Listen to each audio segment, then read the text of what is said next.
Today we're doing kettlebells, and this is an introductory video.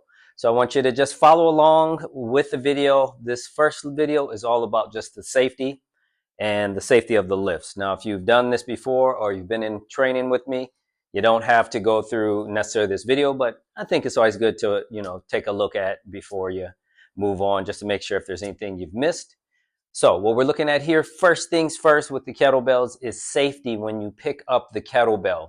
We're going to use a basic lift called just a squat pickup lift, like a bent leg or a squat deadlift to pick up the kettlebell.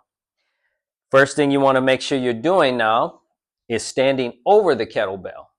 Now, and some people, and I'll show you also if you're not standing over the kettlebell, things that you can do as well. But for right now, you should be right over, like it shouldn't be past your toes, the way that I go about it here. So what it does is it forces you into this nice squat pattern position.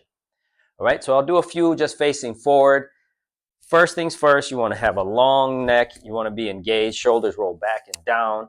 Now your upper back is engaged, and now you're going to be hinging with this triple flexion movement where you're flexing at the ankles, the knees, and your hips, i.e. the squat pattern. Right? If you need, you can toe out a wee bit. Feet should be about shoulders, a little bit more than hips width apart between shoulder and hip. All right. Now I'm here, I'm tall, long neck, and I'm going to keep this long neck idea. So when I go down, the tendency is we do this to lift. But let's try to keep a long neutral spine so we can make this as therapeutic as possible. So here we go.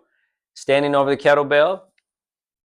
Lowering down, I'm gazing down, so I'm not looking at you guys right now or looking at the camera, and I'm going to pick it up. All right, I suggest starting with a weight that's not too overwhelming for you, and then you stand up to see what that feels like without that. Maintain that form. Pick it up and back up. Right there.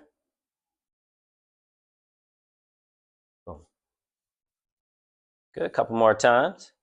And you can do this as many times as you want. The good thing is, when you're practicing the technique of kettlebells, because kettlebells have a lot of different movements that you want to perfect the technique, you're getting a good little workout just by perfecting the technique.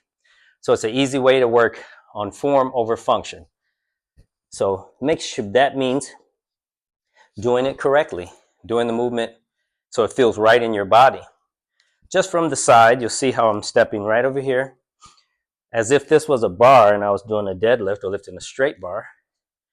So I'm just going down, my neck is long here.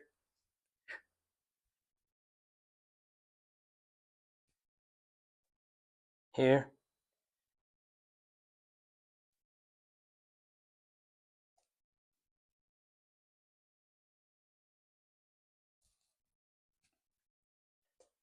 Good.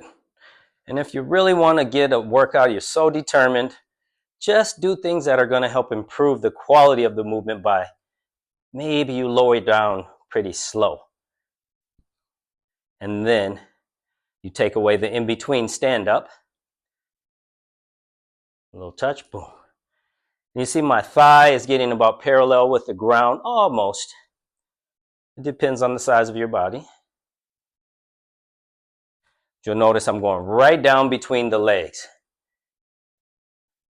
This is important to pay attention to, because as we start doing swing motions, you want to get used to the bell hanging here in this rest position or a lower rack position. Good, let's just do one more.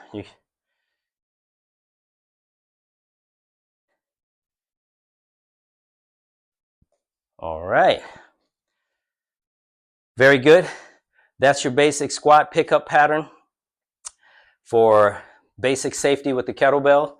That way you're not going to just reach over and injure your back grabbing a kettlebell in a weird position, as if we're working in the yard, and that's where most situations happen. Overworking the back and then deciding to pick something up in a weird position. That tends to get us thrown out of line. Not to say that that won't happen sometimes, but always try to lift with proper form, stand over whatever you're doing, Nice long spine. All right, have fun with this. Remember, form over function and safety first. All right.